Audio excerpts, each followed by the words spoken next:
Bienvenidos amigos de YouTube a un nuevo video, una entrevista que va a traernos mucha información para nosotros, los fanáticos de los 80s, en esta oportunidad para entrevistar a un referente de la música, un gran DJ, un gran YouTuber también, que lo sigo también porque tiene un canal hermoso y espectacular.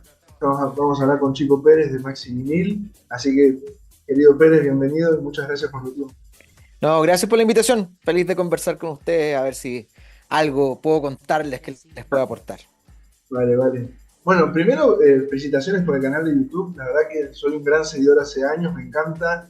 Siempre eso de compartir historias, anécdotas. Primero quería saber cómo surgió eso del canal.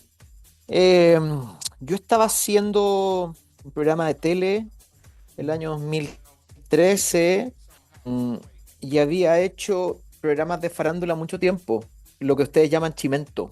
Claro, Yo fui conductor de probablemente del programa que inició todo y de los más importantes de la historia en ese formato, que era SQP, y luego hice otro programa distinto que se llamaba En Portada, y luego hice otro que se llamaba Alfombra Roja. Entonces me había pasado los últimos 10 años hasta ese momento haciendo programas de farándula. Sin embargo, yo ya tenía una carrera bien grande en términos como radiales y de DJ, pero que quedó como en un segundo, tercer, cuarto plano, porque lo que yo hacía en televisión era muy potente, en términos como de comunicacionales, la televisión abierta. Entonces la gente tenía esta idea de que yo era un tipo que solo sabía de farándula y que me dedicaba a la farándula y que todo mi mundo giraba en torno a la farándula. Hablo de la masa, por supuesto que había un público ahí un poquito más fan y que conocía mi trayectoria radial y qué sé yo. Entonces en algún minuto dije, ok, voy a retomar esto que tengo no abandonado, sino que voy a abrir una ventana un poco para contar y para mostrar este otro yo que existe, ¿no? Y que mucha gente se ha perdido. Y ahí fue cuando decidí echarle mano a una colección que en ese minuto ya era grande, con la idea de poderle echarle mano a ese yo conectado con la música y todas las semanas contar la historia breve. En un principio era como una mini introducción de una canción X o un álbum o qué sé yo. Y así, en febrero del 2013, tímidamente, era como una cosa así, sin ninguna pretensión, era como, ok, voy a hablar de música también, que es de lo que yo sé harto en este canal. Partió Maxi Vinil en febrero del año 2013. Y bueno, fue creciendo, mucha gente fue descubriendo que yo era un tipo que en realidad mi formación tenía que ver con lo radial y lo musical. Y bueno, se creó este hijo que ya está, es un adolescente, ¿no? Yo empecé a poner música primero. Ese fue mi ok. primer trabajo relacionado con la música. Empecé como DJ en el año 88 y el año 91, 92 de haber sido. Después de insistir, entré a trabajar a una radio, originalmente como radiocontrolador. Yo no sé cómo es el concepto que usan allá para una cosa que en esa época existía, ¿no? Que había un personaje a cargo de la técnica, ¿no? De poner la puesta al aire. Yo tenía 15 años, ¿no? 16 años cuando empecé a hacer eso.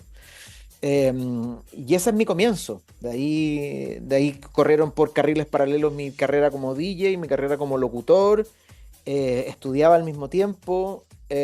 Así que lo del comunicador y el DJ corrieron siempre paralelos. Desde ese momento, desde 1988 que empecé a poner música, en 91 que partí la radio. Mirá, o sea, iniciaste ahí en ese cambio que se va a dar en los 80, ¿no? Con el tema del house. Y aparte, en este canal de YouTube hay muchos fanáticos de Modern Talking, así que 88, 89 con lo de Viña del Mar también coincide totalmente. O sea, por supuesto, yo corrí a comprarme Ready for Romance, que si no me equivoco, el tercer álbum de Modern Talking antes de Viña de haber sido eso, o por esa época. Así que claro, yo viví toda esa época del auge de Modern Talking en Chile.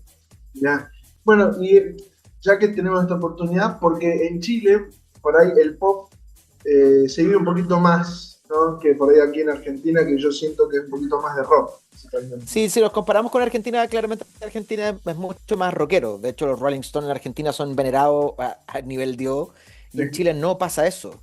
Los Rolling Stones acá, como que no hay un público tan fan, y ese es el mejor ejemplo como para diferenciar ambos países en términos como del amor que le tienen al rock. Si bien en Chile hemos cultivado el rock también y hay grandes bandas de rock, siempre hemos sido un país más pop, ¿no? Eh, más danzarín, si tú quieres, ¿no? Y desde ese punto de vista, toda esa música danzo entera en Chile pegó mucho, mucho, mucho. Hay un culto al Eurobeat, al Eurodance, al house, a la electrónica, que es bien grande, ¿no? Tenemos harto cultor como de ese tipo de música.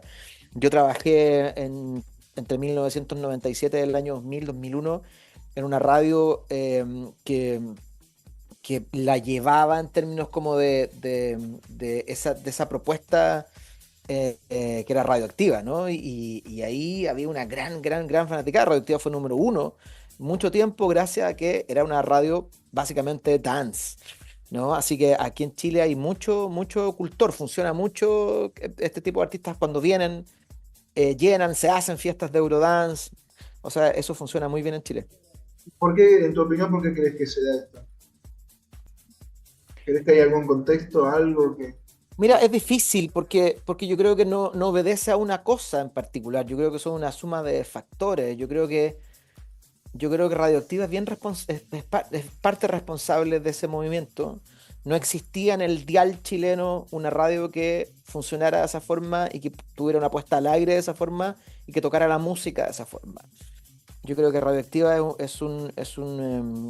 una de las razones, no es la única, pero yo creo que vino a potenciar esto que a nosotros nos gusta tanto.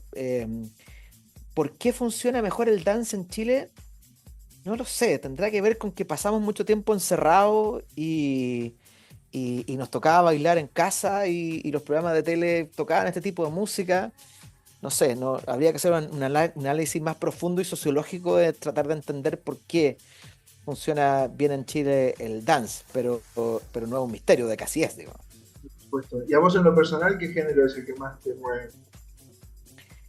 A mí en general me gusta todo lo hecho con máquinas, pero no con máquinas como cuando tú dejas la máquina que haga su trabajo, sino cuando hay un ser humano atrás que le dice a la máquina qué hacer, ¿no? Es el tipo de música hecha con máquina que más me gusta. Eh, por supuesto que la cosa acústica también me encanta. En este momento soy como un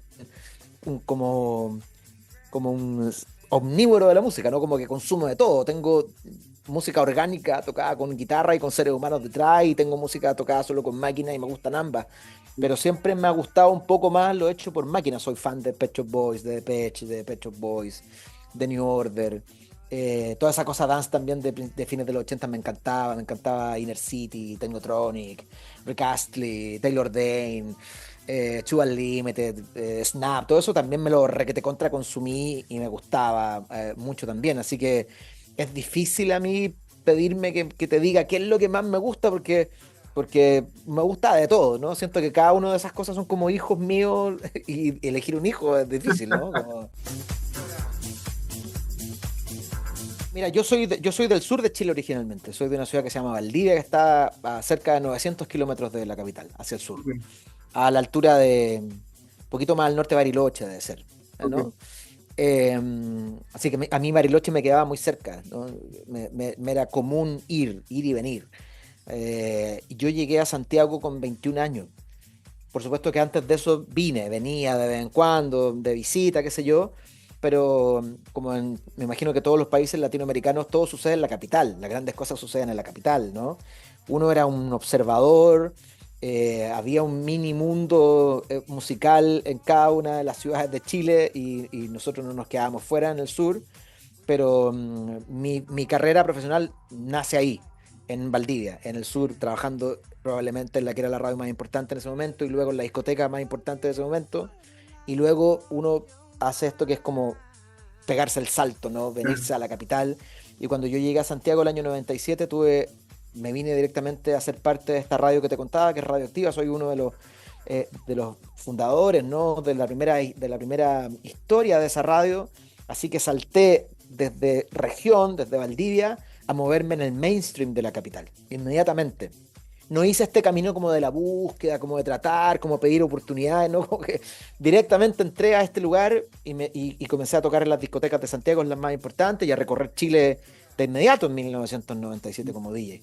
Bueno, bueno, vos que venís de Valdivia, que sos del interior, yo también soy del interior de la Argentina, ¿cómo llegaba la música? ¿Vos la conseguías desde Bariloche? ¿Cómo llegaban esos discos? ¿Qué discos llegaban, no? Esas cosas por ahí de las regiones, porque aquí en Argentina es bastante variado también, ¿no? Lo que es Córdoba, el norte, el sur, de Buenos Aires es otro mundo. Bueno, en esa época no había internet, así que lo único que nos quedaba era escuchar el American Top 40, que eran programas que llegaban pregrabados desde Estados Unidos, que llegaban en cinta, algunos en vinilo, desfasados por supuesto. Entonces ahí uno de pronto iba descubriendo qué era lo que sonaba, o la Europarada también, que eran programas al que las radios se suscribían básicamente y te llegaba un cassette con el programa grabado y tú le ponías play y sonaba al aire. Entonces ahí uno iba descubriendo qué era lo que estaba número uno en Norteamérica, número uno en Europa, en fin. Entonces en esa época, estoy hablando de la primera época de mi trabajo en radio, era básicamente eso. Alguien por ahí conseguía una revista Billboard y se sacaban copias, ¿no? Y se fotocopiaba y uno miraba el ranking. Y alguien de la radio lo que hacía era que viajaba a Santiago y aquí estaban las disquerías importantes. Entonces decía, ok, quiero, no sé, invento los 5 primeros lugares del Billboard, quiero este disco, quiero este disco, quiero este disco. El de la disquería te decía, oye, estos también están sonando acá, 5 más, y esos 10 discos llegaban al sur, y era la forma en la que la gente descubría la música en ese minuto. No había Shazam, no había internet, no había Spotify, no había nada, ¿no? Luego con el tiempo eso fue cambiando, ya uno tenía acceso a la computadora y empezar a ver qué es lo que sonaba afuera, en fin. Y en la época de Radioactiva ya era distinto, recibíamos servicios de música como Hit Disc o Hot Track o qué sé yo, que eran servicios de música pagados que te llegaban en CD con todo lo nuevo, ¿no? Y ahí se hacía más fácil. Pero en esa primera época era un poco escuchar lo que sonaba afuera, escuchar lo que sonaba en Santiago, buscar qué era lo que sonaba a través de los medios que tenía y ahí irte nutriendo, ¿no? Sí. Igual yo tuve la suerte, ponte tú, que en la radio que trabajaba, el dueño era su familia originaria de España, entonces de pronto él viajaba a España y traían cintas reel, no sé, las 5 canciones más famosas que estaban sonando allá. Entonces no solamente recibíamos esto de Santiago, sino que de pronto llegaban cosas de afuera de Europa y finalmente con todo eso íbamos armando una puesta al aire y así yo descubrí, no sé si eso sonó en Argentina, pero Tam Go con Espaldas Mojadas o Los Héroes del Silencio, que a nosotros nos llegaron por esta vía, ¿no? Que nos llegaban como de España, incluso antes de que sonaran en Santiago, así que era bien entretenido el cómo la música nos llegaba. Es increíble eso. Me encanta siempre investigar sobre esas cosas porque hoy con internet todo una facilidad donde comunicacional muy sencilla y en esos tiempos era, viste, por ahí encontrabas una joyita, ¿no? Un tesoro, un disco que por ahí no sonaba, pero suena muy bueno, es popular o no es popular. Aquí en Argentina empezaba bastante similar, todo lo que de España venía para acá, los Max Mix eran los compilados, viste, principales, claro. Con Pulp. No sé si Gapul llegó a Chile, pero... No, a mí me hablan mucho de Gapul, pero era básicamente argentino. Por ahí en lugares como Punta Arenas, ponte tú que el sur de Chile, que estaba muy cerca de Argentina, eso pasaba muy fácil, ¿no? Pero ponte tú en el resto de Chile, en la capital, no fue muy popular por acá. Ah, bien. Y ahí en Chile había compilados nacionales, así que hacían como lo de Max Mix o Gapul, había una especie de sello pirata. No, las compañías disqueras aquí en esa época editaban solo cassette. El vinilo se dejó de fabricar en Chile el año 81-82. Las fábricas que habían cerrado en esa época. No se fabricó más vinilo desde esa época en adelante. Entonces todo el poco vinilo que había aparecía o desde Argentina o desde Estados Unidos directamente o Europa directamente. Pero era material solamente para radios, ¿no? El común y corriente ser humano normal, mortal, la única posibilidad que tenía era de ir a una disquería y comprar algún cassette editado por CBS, que Sony, o EMI, ¿no? O RCA, o EMI básicamente, que era el gran distribuidor. Así que uno tenía acceso solo a lo que EMI decidía editar. O sea, si yo iba, por ejemplo, a comprar un cassette de Information Society, en Chile no existía porque no tenía una disquera que lo editara. Sí sonaba en la radio, pero no estaba en la disquería, entonces era súper limitado a lo que teníamos acceso. Ustedes tenían mucho que nosotros no teníamos. es verdad eso. Muchas cosas que ustedes editaban en cassette o en vinilo que acá no había ni una posibilidad de conseguirla. Yo, por ejemplo, Rotherham de YouTube conseguí recién una copia argentina, o Information Society, también me acuerdo en un viaje a Bariloche compré un cassette argentino, pero había hartas cosas que acá no se editaban. Y acá Así que, teníamos la costumbre, viste, de hacer el sello nacional con RCA Víctor. ¿Mm? Directamente, incluso hasta le cambiábamos los nombres, ¿viste? Le poníamos en español la tapa de los discos. Sí, claro, sí, Como claro que es muy bonito, me encanta eso. Hecho listo para el romance, hermano Sí, Louis. sí, sí, sí, sí, sí, sí, sí, sí, me encanta. Tengo mucha música argentina, harto vinilo argentino y con los nombres en español que me parece que está notable. Eso cuando lo comento en Europa no lo pueden creer, ¿viste? Parece que en ese mundo Ahora, material para coleccionistas, los europeos les encanta coleccionar discos que tengan los títulos en otro idioma, súper coleccionable. súper coleccionables. Incluso hasta, por ejemplo, de un grupo llamado La Band, que es un grupo danés, tiene una canción Love in Siberia, también hay un sello nacional y es un grupo que por ahí, si bien sonó en Buenos Aires, pero no es como que wow, da como para super venderlo, ¿no? Pero igual también Sí, hay claro. muy curiosas. Y bueno, acá en Argentina me gustaría entrar un poco en lo del tema del Italo Disco, que es un Sí, sí. género que es bastante importante acá en este canal. Con Max Mix, con Gapul, sonaba muchísimo.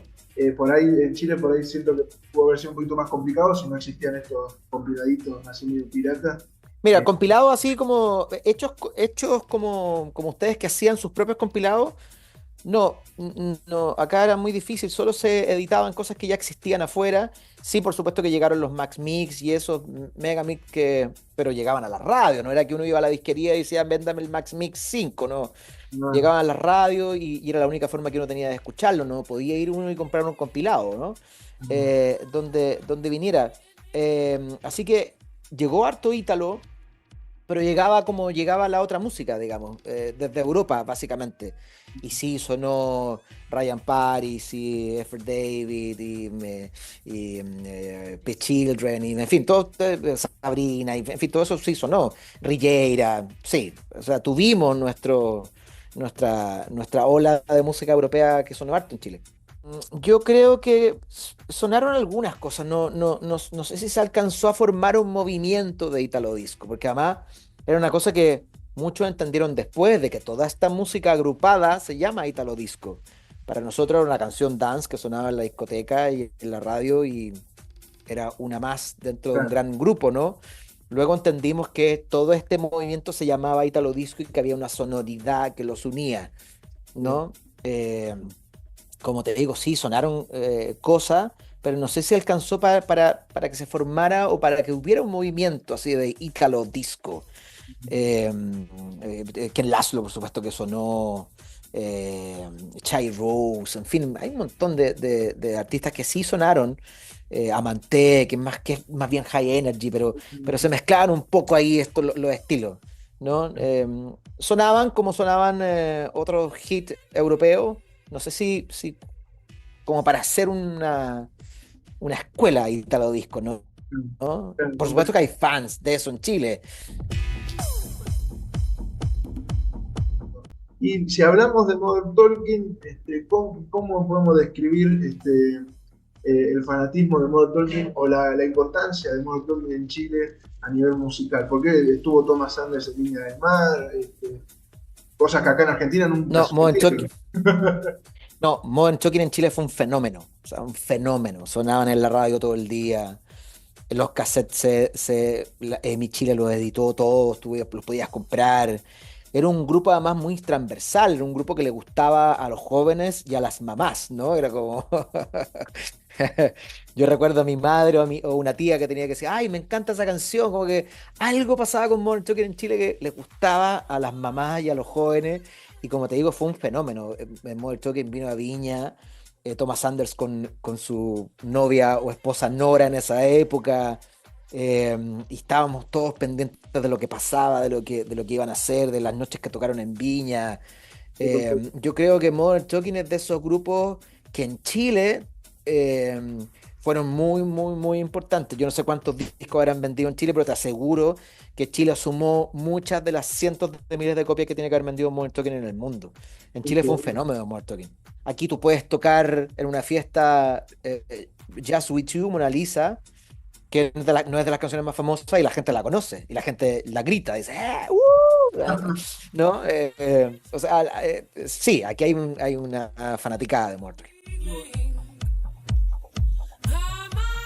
Mira, tuve un 2024 muy, muy positivo, bien agitado. Estuve haciendo dos programas de tele, uno que se llama El Cuarto de Música, que lo hacemos aquí, donde entrevistamos así como a grandes glorias de la música chilena, que ahora he estado subiendo los capítulos a YouTube en ese canal, que se llama El Cuarto de Música, y ese programa ya estamos grabando la tercera temporada que va a salir en televisión en el 2025, y además el año pasado hice otro programa que se llama Red Hot Chico Pérez, donde invitábamos a famosos a comer los ají más picantes del mundo, ¿no? Por eso el nombre, Red Hot Chico Pérez, y ese también viene una segunda temporada, y ahora ya pasado marzo comenzamos a ponerle ganas a eso, porque viene una segunda temporada en tele.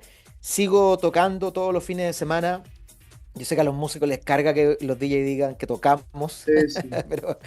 pero, pero es como se le ha dicho todo el tiempo, ¿no? Aquí en Sigo poniendo Argentina música. es algo histórico, el Papo y DJ Sí, Dero. sí, sí, sí, sí, sí. Vos no tocás, vos tocás un botón, sí, sí, sí. Claro, ¿qué tocaste Consíguete un vos? trabajo honesto. Sí, sí, sí, sí, sí, he visto ese video. Sí, ahora claro, yo creo que tengo una explicación para eso. No es que los DJs quieran apropiarse del tocar, ¿no? Pero cuando uno pone play, los gringos cuando le dicen a un músico que toca esa canción es play that song. Y uno tiene el botón que dice play. Entonces se cruzan los mundos. El play funciona, se Claro, cruzan ambos mundos, ¿no? Tiene que ver con eso, con tocar, con play, con... Bueno, en claro. fin. No, no, Sigo tocando y como te decía, este año celebro 25 años de esa fiesta, básicamente. Yo llevo poniendo música al 88, pero esta fiesta que estoy haciendo en los 80 la empecé a hacer el año 2000 y este año son 25 años y voy a hacer una celebración grande no sé si puedo contar esto, pero te lo cuento de adelanto.